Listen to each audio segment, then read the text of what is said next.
bruit parce qu'il y a une climatisation infernale, mais au moins les machines sont protégées. Donc dans cette pièce, il y a deux autocommutateurs du RTC. Nous sommes à Saint-Gaudens, c'est à 90 km de Toulouse, et il y a un beau centre qui est resté en bon état. Et donc, ce qui s'est passé ici, c'est que le Centre national électronique, le 19 juillet 1983, par la mise en service d'un autocommutateur E10N1, son nom c'est Saint-Gaudens 2. Donc lui, il a fonctionné tranquillement jusqu'au 18 décembre 2000. Il est derrière moi, je vous le montrerai tout de suite. Entre-temps, il a été décidé de construire l'autocommutateur E10B3 qui s'appelle Saint-Gaudens 3, qui lui, qui est à ma droite, a été mis en service le 7 octobre 1997. Puis il est toujours en service. Voilà. Et donc, ce qui est intéressant ici, si vous voulez, c'est que lorsqu'on va dans les villes de province, il y avait eu un très gros déploiement d'autocommutateurs E10N1. On a eu à peu près 500, pas loin de 500 dans toute la France.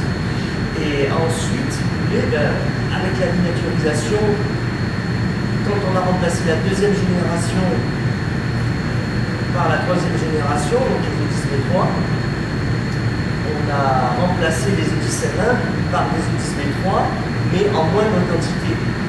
Donc, si vous voulez, il y avait certains centres, tous les 3 centres à peu près, ont décidé, il y a 2 centres qui s'arrêteront complètement, et puis il y aura un troisième centre, comme ici Saint-Gaudens, il y aura un tiers des centres qui bénéficieront, qui recevront un autocommutateur E10B3. Et donc, ce sont ces autocommutateurs-là qui vont assurer le téléphone, vrai téléphone électrique, cuivre, le RTC, le téléphone commuté, donc ils vont assurer les fonctions jusqu'en 2030. Voilà, les derniers seront arrêtés en 2030. Donc ici, dans cette pièce, qui a été aménagée en 2 fois, nous avons 2 machines, puisque l'une a pris le relais de l'autre à son arrêt. Donc il y a eu un battement de 3 années, entre le 7 octobre 1997 et le 18 décembre 2000.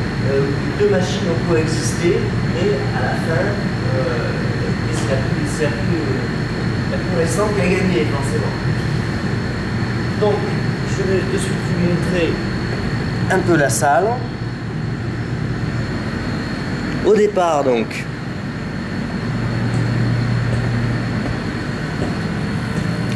c'est Saint-Gaudens 2, mis en service en 1983. Ici se tenait le dérouleur de bande magnétique, mais il a disparu. Il a sûrement été récupéré à un moment donné pour les pièces.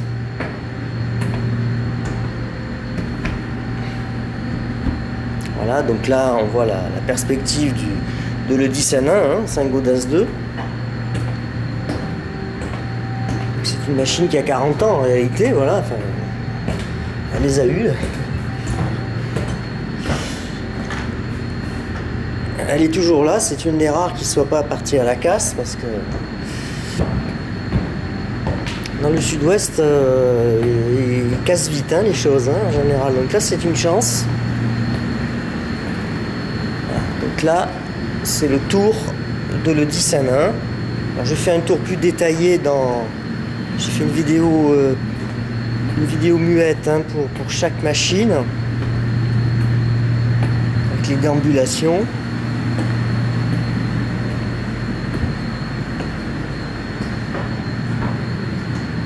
Alors ici, paradoxalement, comme on a le 10B3 à côté, c'était plus économique et pratique de récupérer les unités de raccordement d'abonnés. Alors ici, ce sont des CSE, donc concentrateur spatial électronique, je crois, un truc comme ça. Et ils sont en fonctionnement, et il y en a une partie qui fonctionne encore. Ils sont rattachés par des liaisons MIC à la machine juste à côté, à 2 mètres d'ici. Voilà, donc d'ailleurs on voit bien, si on note le détail, une nous avons des dalles blanches, à peu près blanches, dans la partie Eudicen 1. Voilà, ça a été construit à l'époque, en 83. Et là, si on fait attention, hop, ça devient gris. Et là, c'est la deuxième partie de la pièce qui a été aménagée ultérieurement, donc à peu près pas loin de 15 ans plus tard. Et ici, nous passons dans le 10B3. Donc, il y a sa petite console de contrôle. Il y a du matériel informatique hors d'âge. Hein. Bon, on va pas expertiser des horreurs pareilles. Hein. Voilà, donc là, on voit les Eudicen 1 par derrière. Voilà. Ça, c'était une extension ultérieure qui a été, si j'ose dire, entre le Eudicen 1 et le 10B3, il y a eu ce petit bout là rajouté. Voilà, donc là c'est le Eudicen 1, les années 80, et là les années 90, voilà, les années 90, avec la machine qui est beaucoup plus compacte, qui est beaucoup plus puissante, puisqu'elle a remplacé au moins 3 Eudicen 1, si ce n'est 4. Ici, nous avons le dispositif anti-incendie avec les bonbonnes d'azote liquide.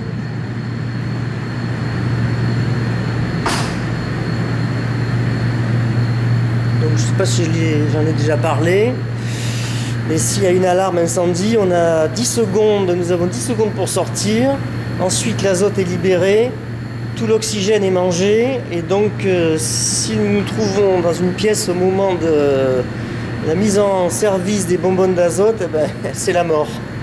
C'est la mort par hypoxie, voilà, asphyxie. Enfin, bon. Donc là, voilà, c'est le 10B3, vu de dos. On retrouve le 10B3 compact de la fin des années 90. Donc il ne faut pas se fier à sa taille parce que c'est petit mais costaud hein, par rapport aux autres.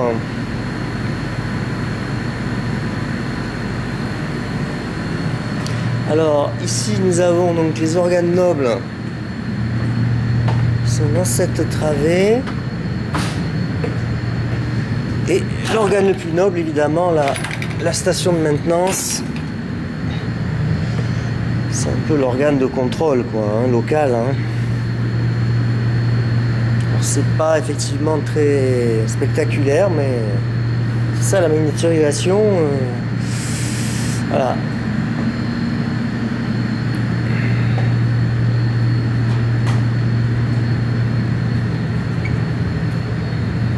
Nous fermons par sécurité. Là vraiment on repasse dans le Eudicen 1, ouais, on fait chaque fois hop, un saut dans le passé. Les CSE qui fonctionnent encore eux.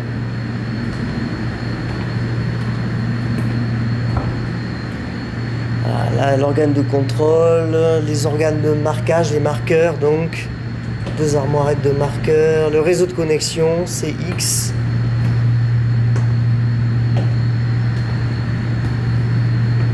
Je crois que c'est la base de Tenter, ce sont les traducteurs.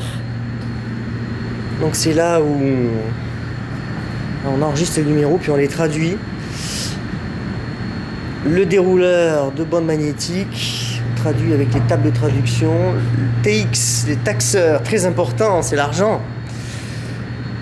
Voilà, bon, on voit que ça prend une certaine place. Hein, voilà, les multi-enregistreurs, donc là c'est là où lorsqu'on décroche le téléphone qu'on a la tonalité qui vous disait numéroté, c'est la première étape, c'est là où rentrer le numéro dans les multi-enregistreurs, qui ensuite part au traducteur, trouver une route, il y a la facturation, et puis après il y a les MIC, alors URM je crois que c'est l'unité de raccordement des MIC il me semble. Voilà, et les MIC, eh ben après c'est une fois que c'est passé par le réseau de connexion, hein, C'est la sortie. Là, nous avons quoi? Des CSE encore. Enfin bon, après, ils mettaient avec la place, etc. Hein. Alors, tous les CSE ne sont pas ici, puisqu'évidemment, autour de Saint-Gaudens, il y a un tas de petits villages et des petits bleds comme ça, des hameaux. Enfin bon, et donc, il va y avoir des déconcentrations, des délocalisations de CSE. Des morceaux de CSE, enfin bon, des fois il y avait des bricolages avec des Socotel, très très longtemps il y a eu ça aussi. Voilà, et ça a permis d'amener le téléphone fiable, électronique, dans toute la France au tout début des années 80. Ça a été quand même un sacré progrès. Alors évidemment, avant les Edison 1, il y a eu des Edison 3. Alors, je ne sais pas s'il y en a eu un ici. Ou alors c'était l'électromécanique pure, je ne sais pas. Voilà. Et là, voilà, on passe à la dernière, l'ultime génération. Parce qu'après, bah, écoutez, les gens maintenant se débrouillent avec leur téléphone mobile, avec leur ADSL, leur fibre optique, etc. Donc bon, ce n'est plus le même monde en fait. Ici, en fait, on a, comment dirais-je, une installation typique de province. Du téléphone français, mais c'est un monde qui disparaît en fait, qui est en train de disparaître. Voilà, alors ici il est épargné pour l'instant, mais ce n'est plus qu'un simple répit maintenant. Hein.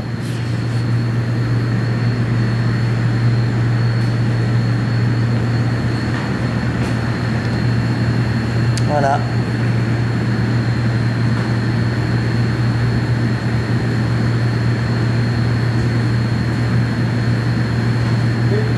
Vous avez aimé cette petite balade avec ces quelques explications que je vous ai données. Bon, on va pas rentrer dans le détail du fonctionnement des machines, parce que moi-même, je n'y peux pas suffisamment, même si elles m'intéressent beaucoup. Et bah, écoutez, voilà, je vous souhaite bien bonjour chez vous, et quant à moi, je vais continuer de visite. Je pense aller à Foix, parce qu'à Foix, justement, il y a eu un Odyssey 1 qui n'a pas été remplacé. Et on ne sait jamais, peut-être qu'il est encore là, peut-être qu'il y a des papiers avec un intérêt historique qui traînent encore dans ce centre. Et je vais tâcher de m'en assurer. Voilà, bonjour chez vous.